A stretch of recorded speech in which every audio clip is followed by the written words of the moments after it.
Hello, my dear students. Today, in English literature, we are going to learn our next poem, that is poem number 6, Trespass. This is a sonnet. Sonnet means a poem of 14 lines using any of a number of formal rhyme schemes. In English, having 10 syllables per line. About the poet. John Clare was the son of a farm worker. He lived in the countryside and wrote many poems that are based on close observation of the simple natural world around him. He lived during a period of massive change that was brought about by the increased use of industry in Britain. Cities were growing fast, and life in the countryside was changing because large areas of land that had been open to everyone were being closed off to the public. In this poem, he admires the beautiful countryside, but his feelings about crossing land that is not his makes him very uneasy. Now, let's read the poem. Trespass. I dreaded walking where there was no path and pressed with cautious tread the meadow swath, and always turned to look with wary eye, and always feared the owner coming by. Yet everything about where I had gone appeared so beautiful, I ventured on. And when I gained the road where all are free, I fancied every stranger frowned at me, and every kindred look appeared to say, "You have been on trespass in your walk today." I have often thought the day appeared so fine, how beautiful if such a place were mine. But having not, I never feel alone and cannot use another's as my own. Now let's understand the meaning of these lines. Trespass means to enter someone's land without their permission.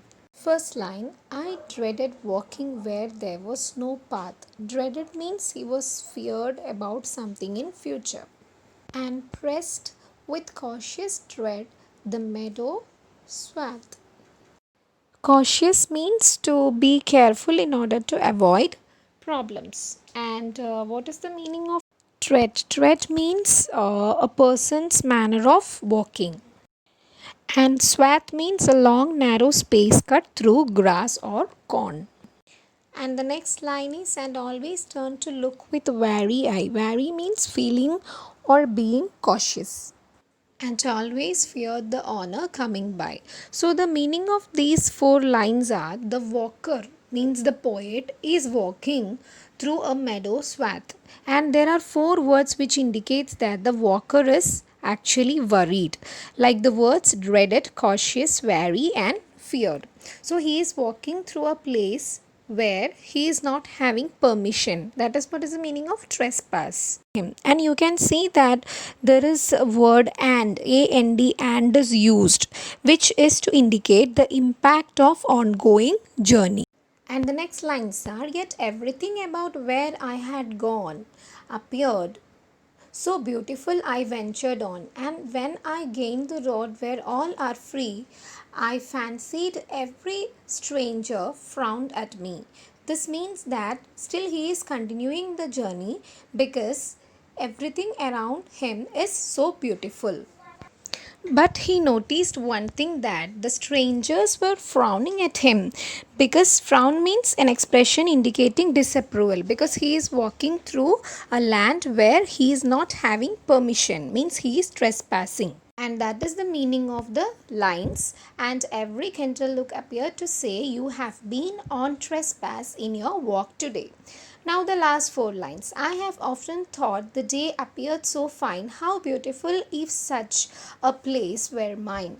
But having not, I never feel alone and cannot use another's as my own. Which means he often always used to think the day appeared so fine, how beautiful. It will be very good if that place is my own. Like he wanted to own a beautiful place of his own, but not means nothing or not having. I never feel alone and I cannot use another person's land same as mine. So he is understanding the fact that place doesn't belong to him and he should not cross there. So the poet concludes by saying that he wishes to own a land like that, which is so beautiful, and he cannot use another's as his own. Hope you have understood the meaning of the poem. Now let's go to the textbook exercise. First part is question answers. For that, please refer the notes. And the next question is, what is the rhyme scheme of the poem? That is a rhyming couplet, which means a part of poetry defined as a complete thought written in two lines that end with similar sounds. You can observe that in two lines the same sounds are repeated. Next is to count the number of syllables. So you can observe that there are 10 syllables in each line, and that is what is a new concept you need to learn now. That is 2 syllables per iamb and 5 iambs per line. So there will be 10 syllables per line. That is called as iambic pentameter. What you can observe in sonnets, as I told you before, the 14-line poems. Next textbook exercise is to look at the pictures. Different facial expressions are given over there, and a vocabulary is also listed, like angry, frown, or jealous, nervousness, etc. You need to correlate that with the pictures, as well as you can add a few of your own to the same. Let's move to the next exercise, that is prefixes. In English, prefix means something which is added means before of the word, especially when we want to convey the meaning not, okay, negative meaning. Usually what we use like un, in, or dis, these are the commonly used. For example, not able, so we say unable. Respectful, so we add disrespectful. Or we can say not correct, so incorrect. Same way, visible, invisible, approving, disapproving. So I hope you can try the remaining listed words and add on new words if you can find any more. Also make a chart with different categories like in, dis, un, so that it will be easy for you to recollect. Now let's move to the next textbook exercise. Okay, that is adjectives. You know that adjectives are describing words. It may describe the noun or also a pronoun. In this, adjectives are used in different ways. Like first thing is we can add it along with the noun. For example, when I say I have a red dress, I am adding red here as an adjective which is near to the noun dress. But also we can add this along with the predicate.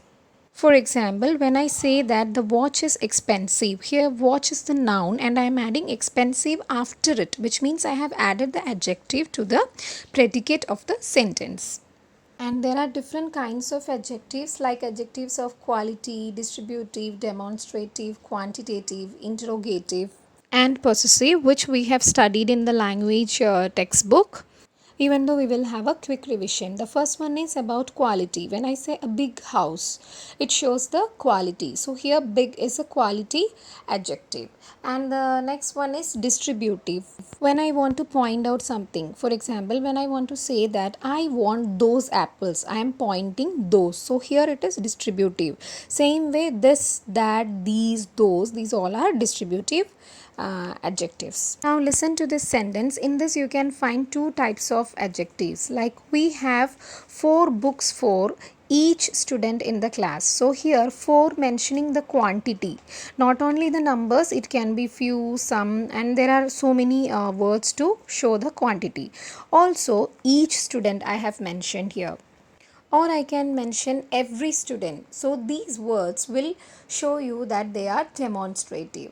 Now the next one is interrogative, which is very easy. That is who, what, whose and all, like WH words. For example, when I am asking whose books are good, whose books. So here the word whose is qualifying the word books or the noun. Okay. Now the next type is possessive. Possessive means to show the ownership. Like when I say that she combs her hair. Whose hair? Her hair. So hair is the noun and her is the possessive adjective over here. So this was just a random revision, but in detail already we have discussed in our language. So please refer to the notes as well as revise the content. So now it will be easy for you to pick out the types of adjectives from the below mentioned examples. Please solve it yourself. Hope you have understood the poem. See you in the next class. Thank you everyone.